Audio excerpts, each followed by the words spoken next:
આપણે શાસ્ત્રોમાં જે 10 આશ્ચર્યો કયા છે એમાંથી 5 આશ્ચર્યો તો મહાવીર સ્વામીના વખતમાં જ બન્યા છે. એમાં છેલ્લે જ્યારે એમનો દેહ નિર્વાણ થવાનો હતો ત્યારે દેવલોકોએ પણ આવીને કહ્યું કે સાહેબ 1 સેકન્ડ જો આયુષ્ય વધી જાય તો આ ભારત ભૂમિ ઉપર કળિયુગ નહીં આવે. તો કે અમે મોક્ષના દાતા છીએ, આયુષ્યના દાતા નથી. એ તો જે સમયે જે થવાનું છે એ થઈને રહેશે, બસ દેહ છૂટી ગયો. અને એટલે એ વખતે એક ભસ્મગ્રહની એવી અસર આવતી હતી કે લોકો ધર્મ માર્ગથી ચ્યુત થઈ જાય. એટલે વચમાં એવો ભયંકર કાળ આવી ગયો કે ગમે એટલા આચાર્ય સાધુઓ મથ્યા તો પણ ઇતર ધર્મોનો એટલો જબરજસ્ત પ્રભાવ હતો. મુસલમાની રાજ્યો હતા કે કોઈ ધર્મને, એમાં મોક્ષ માર્ગને તો સ્વીકારવા તૈયાર જ નહોતા. કારણ કે ત્યારે બહુ બોલાઈ ગયું હતું કે મોક્ષ માર્ગ આ કાળને વિશે બંધ છે હવે આ કળિયુગમાં. પણ ખુલ્લો છે એ ઓપન દાદા ભગવાને કર્યું કે અહીંથી નથી, પણ જ્યાં સતયુગ હોય ત્યાંથી ઓપન છે. એટલે એ જ બધા આશ્ચર્યમાં, એટલે દાદા ભગવાનનું 11મું આશ્ચર્ય ગણાયું. પણ એટલે 2500 વર્ષ સુધી આ કાળની એટલી ભયંકર વિચિત્રતા હતી કે કોઈ મોક્ષ માર્ગને સ્વીકારવા જ તૈયાર નહોતું. એટલે એ કાળ બરાબર 1971-72ના અરસામાં પૂરો થતો હતો. એ પછી દાદા ભગવાને કહ્યું કે હવે લોકોને આ વાત જાહેર કરો. ત્યાં સુધી ના પાડતા હતા કે બોલતા જ નહીં, ક્યાંય આ બાબત બોલતા જ નહીં. એટલે તો પેલા 12 વર્ષમાં ફક્ત 2100ને જ્ઞાન આપ્યું કે લોકો સમજશે નહીં ને ભયંકર વિરાટનાઓ એવી કરી નાખશે કે પછી કેટલાક જન્મો સુધી એનો મોક્ષ માર્ગ નહીં ખુલી શકે. એટલે કે હમણાં ચૂપ રહેજો, અમને કહેતા નહીં. આપણે બાજુમાં બેઠા હોય તો અમે કોઈને બાજુમાં બેઠા દાદાની વાત કરતા નહીં. અમે લોકો કે હજી ગુપ્ત રાખજો. પછી સમય પાકશે ત્યારે અમે કહેશું. પછી જયારે 2500 પૂરા થઈ ગયા ત્યારથી કે બોલવા મીરા હવે ઓપન ટુ સ્કાય કરી નાખો. ચાલો આખી લાઈન સાથે જ બોલજો. મહાવીરના નિર્વાણ પછી કડી કાળ વર્ષો 2500. તમે બોલો પાછળ મારા મુસ્તો પ્રકારો શસ્ત્રોએ છેદી શકશે નહીં વિપરીત બુદ્ધિની સેવા. બોલો કરો શું બરાબર.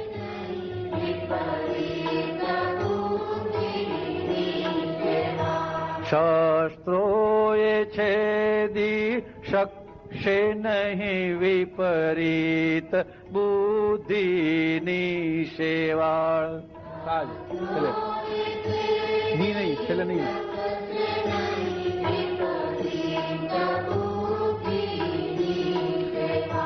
એટલે ભલભલા માર્ગો આવી ગયા. એમાં વેદાંત, પછી યતિ ધર્મ, આ જૈન ધર્મમાં 84 ગચ્છ થઈ ગયા. આ બધું ભયંકર ખાના ખરાબી થઈ ગઈ. એટલે મોક્ષ માર્ગની વાત જ કોઈ કરે નહીં, ક્રિયાને જ ધર્મ માને. એમાં એવા શૂરવીર સાધુ આચાર્યો થયા તો એને લોકોએ સંઘની બહાર મૂકી દીધા. આનંદગંજી જેવા મહારાજ સાહેબને સંઘની બહાર મૂકી દીધા. એમનું પાટણમાં ચાતુર્માસ હતું તો એ વખતે સંઘે નિયમ કર્યો સંઘપતિ આવે પછી તમારે વ્યાખ્યાન શરૂ કરવું. તો સમય થયો 9 વાગે એટલે સંઘપતિ નહોતા આવ્યા અને એમણે વ્યાખ્યાન શરૂ કરી દીધું. 10 મિનિટ પછી સંઘપતિ આવ્યા ને કેમ વ્યાખ્યાન શરૂ કર્યું? તો કે હું તમારે માટેનું વ્યાખ્યાન નથી કરતો. આ કપડા ઉતારીને ત્યાં વયા ગયા. એટલે સંઘે જાહેર કર્યું કે હવે આ મહારાજને કોઈ ઓરાવવું નહીં. પણ એ બધા જ પરિસહ આવા સાધુ મુનિ આચાર્યોએ સહન કર્યા. છતાં ધર્મમાં જે મોક્ષ માર્ગ હોવો જોઈએ એ કોઈના ખ્યાલમાં આવ્યો નહીં. અને ક્રિયાને જ ધર્મ, આ લોકોના મનમાં એમ થયું કે આ ક્રિયાઓ કરીને આખરે મોક્ષ પામવાનો છે, પણ એ કોઈના લક્ષમાં બેઠું નહીં. એટલે સંઘે એનો બહિષ્કાર કર્યો બધો. ને આવી રીતે ધર્મ વિચ્છેદ જ જવાનો હતો. આ તો કૃપાળુદેવ થકી આ ઘડુલો સ્થપાણો અને દાદા ભગવાન થકી આપણને આ માર્ગ ખુલ્યો. એટલે લખ્યું શસ્ત્રોએ છેદી શકશે નહીં વિપરીત બુદ્ધિની સેવા. ચલો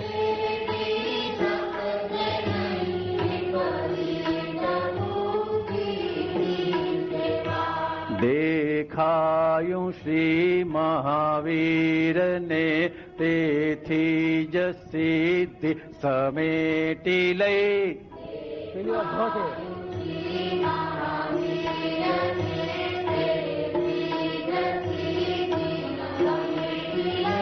વીર પામિયા નિર્વાણ કહીને વક્ર જડ થશે વિપ્લવી.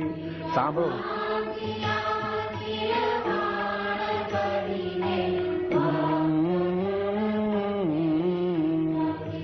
જીવતા છતાં જે શ્રીમદના વચનામૃતો સમજ્યા નહીં.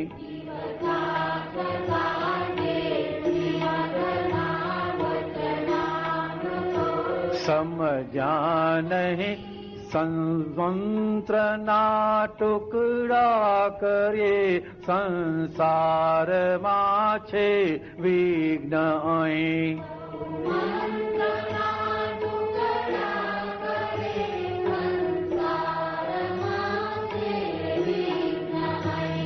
મંત્રના ટુકડા કેવી રીતે કર્યા કે અમુક ગચ્છવાળા ફક્ત 5 જ પેલા પદ બોલે છે. નમો હરિહંતાણમ, નમો સિદ્ધાણમ, નમો આર્યામ, નમો વજ્જાયમ, નમો લોએ સૌ સાહુણમ. એનાથી આગળ કરો તો કાન બંધ કરી દે. એટલે દાદા ભગવાને ખાસ એને માટે ભાર મૂક્યો કે ઋષભદેવ દાદા ભગવાનના વખતમાં પણ આ ત્રિમંત્ર સાથે હતા, પણ આ રીતે મંત્રોના ટુકડા કરી નાખ્યા એટલે ધર્મ તરીકે પરિણામ જ ન પામે. સહુ મંત્રના ટુકડા કરીએ સંસારમાં છે વિઘ્ન અહીં.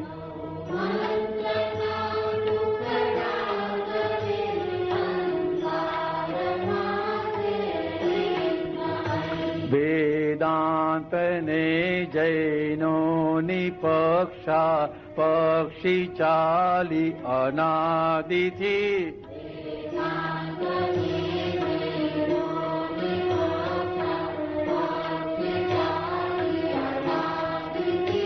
નારાજી વહોરે દેવતાએ રોઈ પડી માં ભારતી.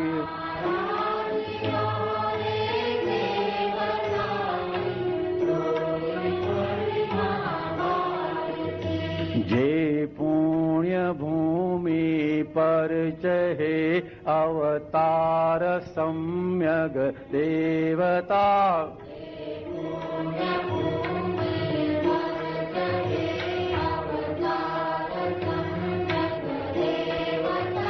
તે તીર્થ ભૂમિ પર જલ્યા વીણ કાષ્ટ મૂઢિયા દેવતા.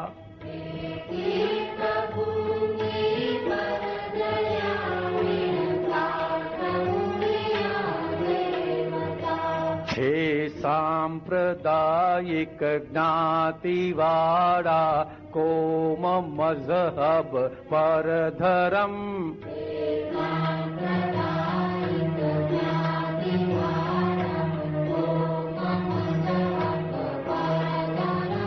અને કૃપાવદે આત્મસિદ્ધિમાં ખાસ કહ્યું છે જ્યાં ગચ્છ છે એ તો સદવ્યવહાર પણ નથી.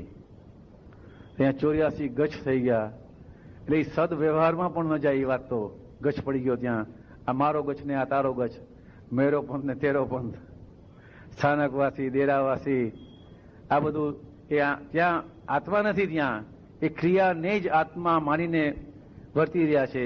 એટલે જ એમનો આક્રોશ હતો અને એટલે જ મહારાજ સાહેબોને બધાએ આ પેલા સ્વીકાર્યું નહીં, પણ હવે ધીમે ધીમે સ્વીકારતા થયા કે વાત યથાર્થ છે આટલા વર્ષો પછી. એટલે સત્ય હંમેશા કડવું હોય છે, લોકો સ્વીકારી શકતા નથી એને જલ્દી. એમાં જે ટોળાવાદ હોય એને તો નવી વાત જલ્દી બેસે જ નહીં. પણ આ બધો જ પરધર્મ છે. અશુભમાંથી શુભ લાવવાના માર્ગો જ છે સાંપ્રદાયિક જ્ઞાતિવાળા કોમ મઝહબ પરધરમ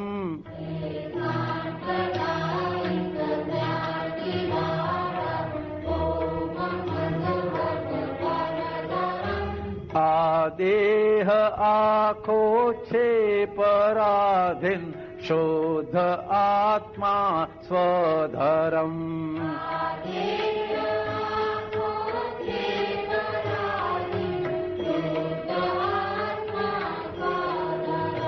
આ દેહ આખો છે પરાધીન શુદ્ધ આત્મા સ્વધરમ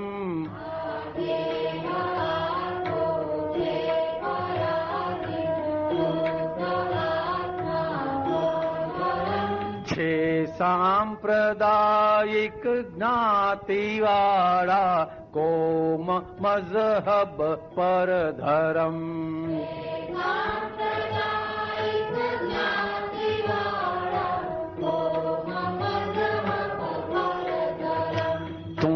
છે ખુદા પણ પ્રગટ થઈ નથી આવરેલી ખુદાઈ તું છે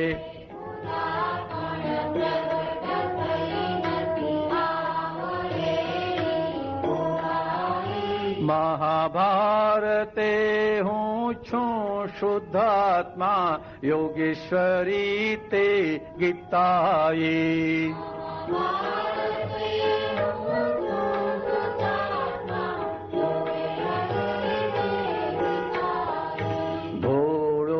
છતાંયે રૌદ્ર રૂપે ભસ્મ કામી પ્રલયકાર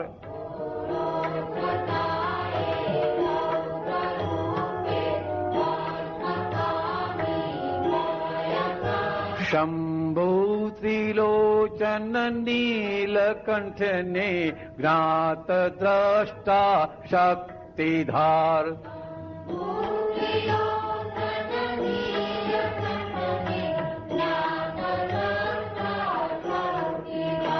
शूरवीर क्षत्रिय मोक्षगामी शास्त्र सतयुग धीवदे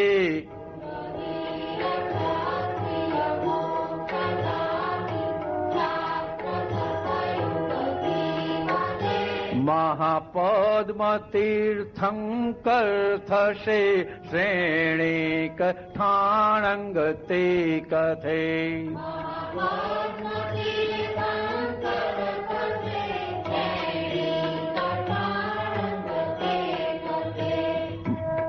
શ્રેણિક મહારાજાને 22 રાણીઓ હતી ને બધી મોક્ષે પણ ગયા. શૂરવીર હતા, બહાદુર હતા, પણ ક્રિયાને નામે જિંદગીમાં એક અપવાસ પણ નથી કરી શક્યા. એટલી લડાઈઓ કરેલી છતાં ધર્મ પ્રત્યેનો જેનો ભાવ અને ભગવાનને જોઈને જે એને ઉલ્લાસ આવતો હતો એ ઉલ્લાસને લીધે આખું તીર્થંકર ગોત્ર બંધાયું. આવતી 24માં શ્રેણિક મહારાજા તીર્થંકર થવાના જ પહેલા મહાપદ્મ પ્રભુ આપણે સુરતમાં એમની પ્રતિમા જેવી સ્થપાઈ ગઈ. એટલે આવતા પહેલા 84,000 વર્ષ પછી આવશે, પણ અત્યારથી સ્થાપના થઈ ગઈ. शूरवीर क्षत्रिय मोक्षगामी शास्त्र सतयुग धीवदे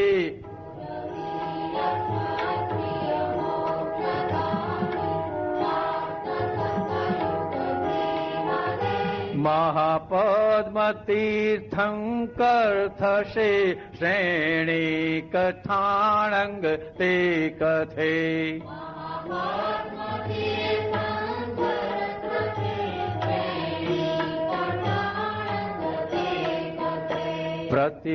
प्रतिवासुदेव रूपे ज सिद्धते शास्त्र माय प्रमाण छे प्रतिवासु रूपे ज सिद्धते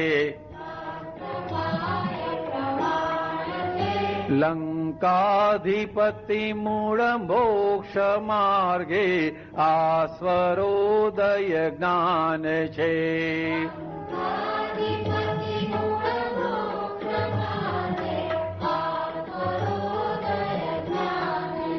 રાવણ પણ તીર્થંકર થવાના છે અને જબરજસ્ત મોટા વિદ્યાધર હતા.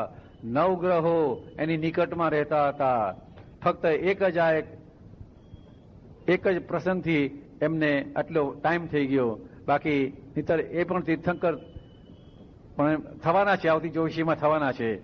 લંકાધિપતિ મૂળ મોક્ષ માર્ગે આ સ્વરોદય જ્ઞાન છે.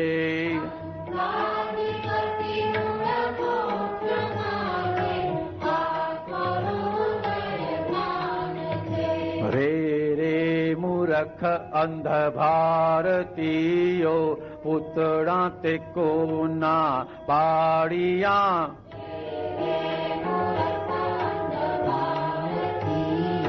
પૂતળા કોના બાડિયા. ક્યાંથી રીઝે વિદ્યા મૂઢાત્મે વિદ્યાધર જ્યાં અવગણ્યા.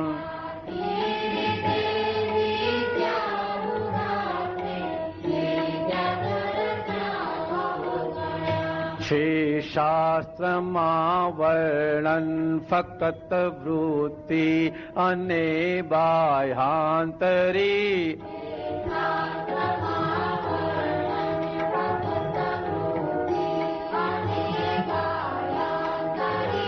ગમે એ શાસ્ત્રો વાંચશો તો એ માર્ગ નિર્દેશન આપે છે, પણ માર્ગ ઉપર લઈ જતા નથી. એ થર્મોમીટર જેવું છે. આપણે અહીંયા રાખીએ એટલે બિલો નોર્મલ છે કે કેટલી ડિગ્રી તાવ છે એ બતાવે છે, પણ થર્મોમીટરને પોતાને ખબર નથી કે તાવ શું ચીજ છે. એમાં શાસ્ત્ર એ પણ માર્ગદર્શક છે. આપણે માર્ગે છીએ કે નહીં એ જાતનું થર્મોમીટર પોતાએ મૂકવાનું છે. તો આપણને આ દાદાના જ્ઞાન પછી ખ્યાલ આવી જશે કે શાસ્ત્રમાં કયું છે એ માર્ગ પર જ છીએ આપણે. છે શાસ્ત્રમાં વર્ણન ફક્ત વૃત્તિ અને બાહ્યાંતરી.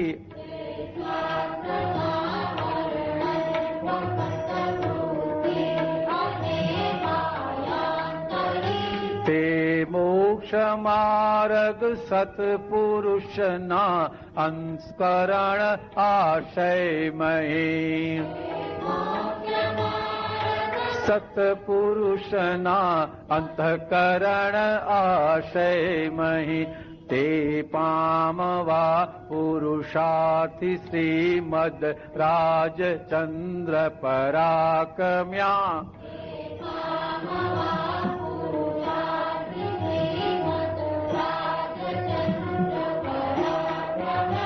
ભેલાડવા આ સ્વપરાક્રમ મૂર્તામૂર્ત પ્રગટ ભયા.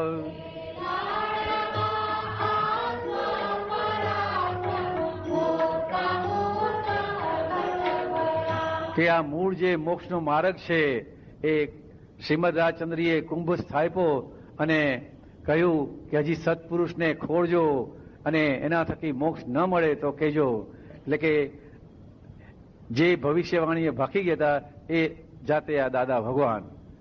ભેલાડવા આ સ્વપરાક્રમ મૂર્તામૂર્ત પ્રગટ ભયા.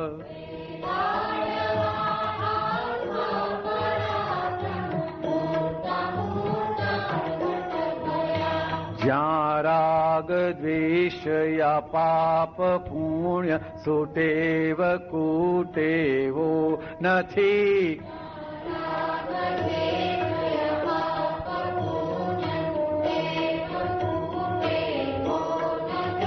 તે મોક્ષ ખુલ્યો ચરણ માહી અક્રમે નિર્ગ્રંથ યમી.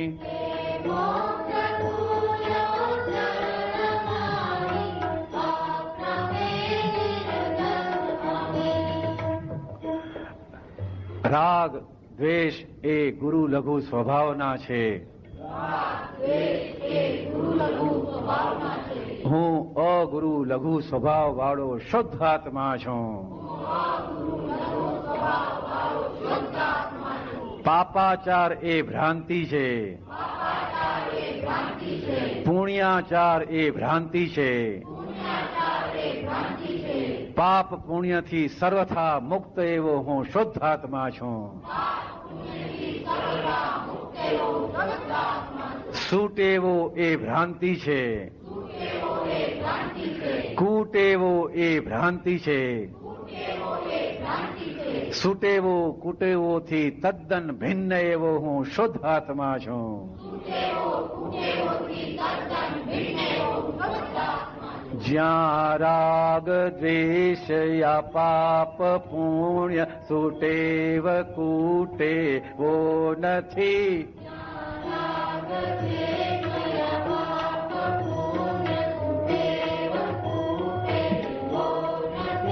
તે મોક્ષ ખુલ્યો ચરણમાં હે અક્રમે નિર્ગ્રંથ યમી.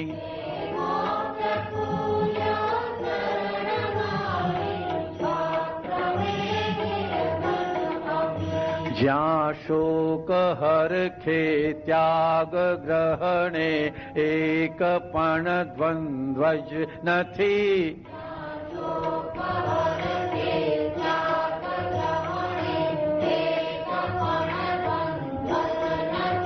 સત્સંગ અસંગે સમસ્વભાવિક જ્ઞાન પામ્યે રંજ નથી.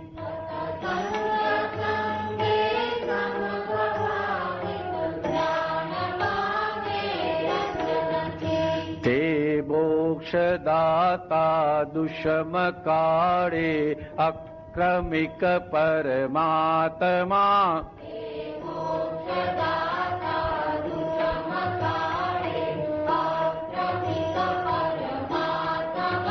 છે વિશ્વવંદ્ય પરમ ગુરુ તે મૂર્તા મૂર્તિ વ્યક્ત આ.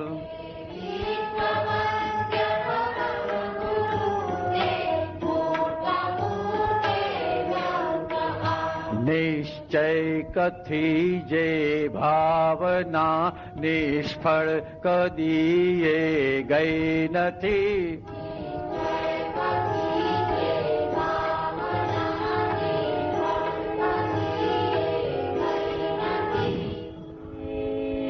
જે પદ શ્રી સર્વજ્ઞે દીઠું જ્ઞાનવાન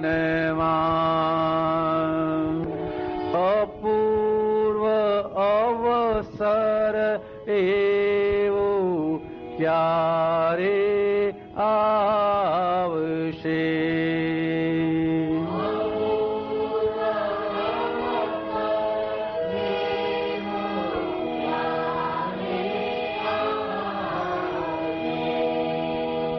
ક્યારે થઈશું બાહ્યાંતર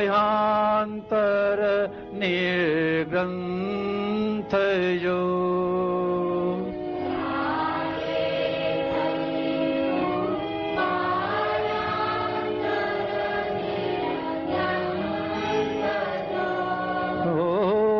અપૂર્વ અવસર એવો ક્યારે આવશે.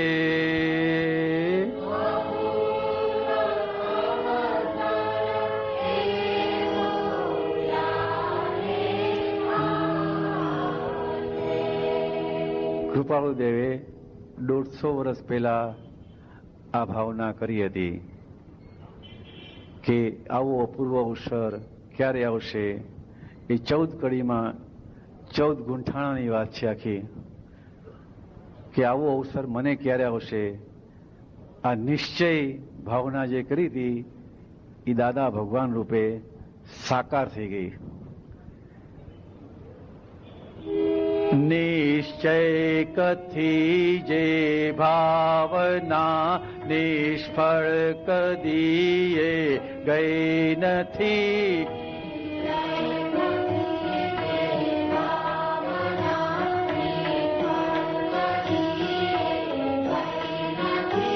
અપૂર્વ અવસર આવ્યો સાકાર ભાવી પરિણતિ।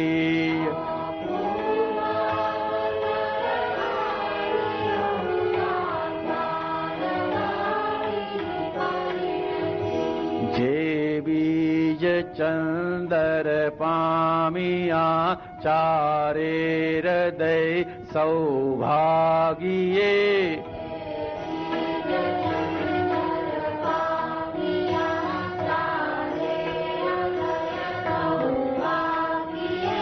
તે પૂર્ણચંદ્ર પ્રકાશિયા સહજાત્મ સ્વરૂપી આછે તે।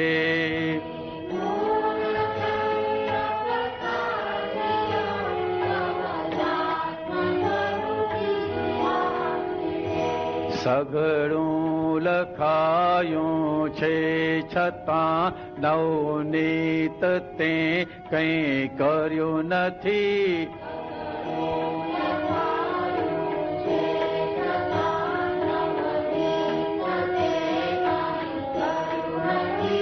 તેનું સતત છે ખ્યાલ સમજણ જાણ્યું જોયું કૃપા થકી।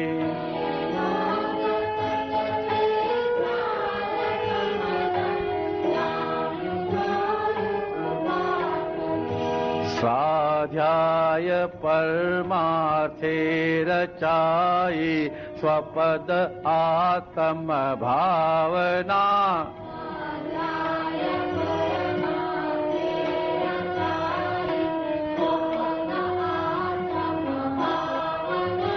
નિશ્ચયથી વંદુ આશ્રયે અરિહંત દાદા સિદ્ધિયા।